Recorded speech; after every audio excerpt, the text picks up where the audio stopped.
In this edition of City Jobs, we're at Branigan Library, where you can check out 160,000 books or media items. Today we're going to get a look at what goes on here at the library. We'll start out first by finding out what happens when you drop off your book.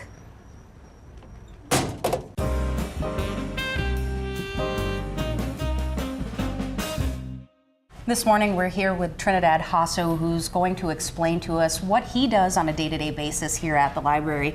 Can you give us an idea at first when you walk in through the doors, what are some of the first things you do? Well, I get here about 7:30 in the morning, and the first thing I do is I come over here to the book drop, get the books out, and check them in for the day. So this is where people will come overnight or after hours to leave the books that they've checked out? Yeah, exactly. How many books do you normally find here when you get here in the morning? In the morning, it depends on the day. Mondays it's packed. It's like overflowing, literally overflowing. And like throughout the rest of the days, probably about 50 to 100. And this is something that you actually check a few times a day or a couple times a day? Yeah, a few times a day. I do it, like I said, at 7:30, then I'll get it again at about 11, then after that it gets done about every 2 to 3 hours. Okay, let's show us what you do. Sure. I just grab it, take this out, switch these around. So you have them waiting, just in case. Yeah, the reason I do that is because as I take this one, more books are going to be coming in, so I just do that. So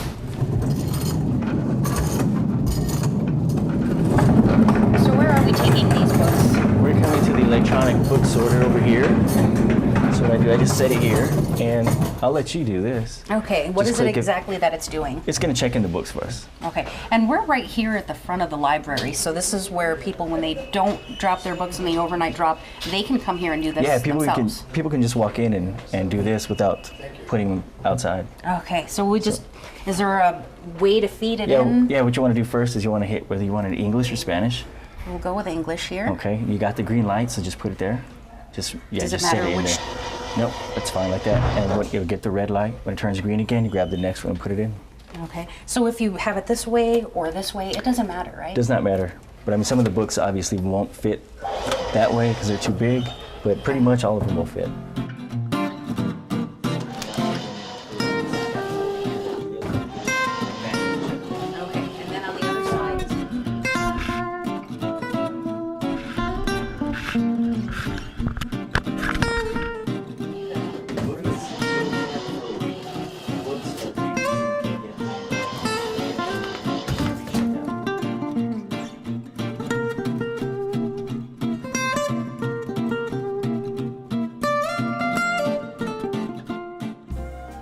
So what do we do when we get here? Well, once I bring the cart, I look through it because everything's broken down to different sections. Like this cart is for the kids. This is broken down to fiction, nonfiction, biographies, large print, graphic novels, and we got YA behind you. So what I do is I grab all the YA books first.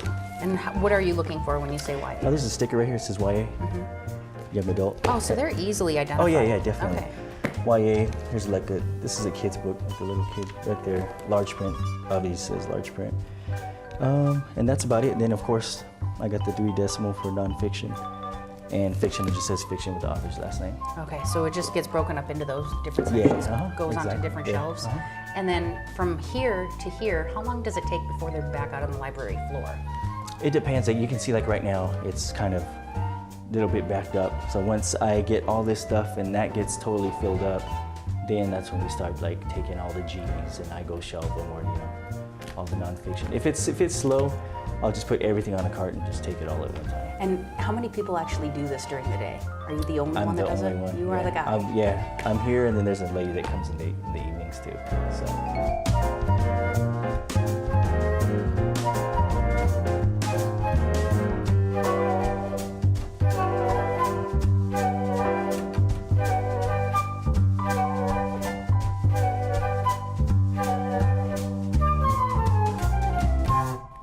Now we're in the children's section with Sandy Van Landingham, and we have a lot going on here in the Children's Center. And one of the things we would like to highlight is the Computers for Children. Yes. What do we call this program? This is called the AW Early Literacy Station, and they're loaded with a number of software, really appropriate for very early childhood, up to probably about the age of 10, I'd say. So you're saying maybe 4 to 5 years old that they would start on here? Even or as young as 3, they can Oh, do. even They younger. have touch screens.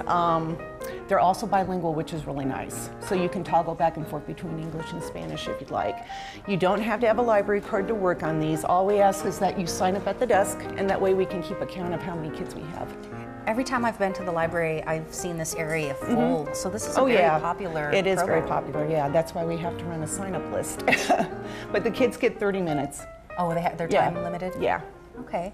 And do you find that they're waiting in line? Oh yeah, sometimes? during the summer, during peak times, it can get pretty messy, which is why you have to run your list. Now, we usually do reading with the children, Mm-hmm. correct? Where does that usually happen? During the school year, we usually do it in our Kiva, which is the program area right behind us, but because we have such large groups during the summer, we have to move it upstairs to the Roadrunner room. And how many kids do you think you have on a usual basis during the Well, summertime? for Read to Me, the program we're going to do today, we were averaging probably about 80 people. So that's kids and adults.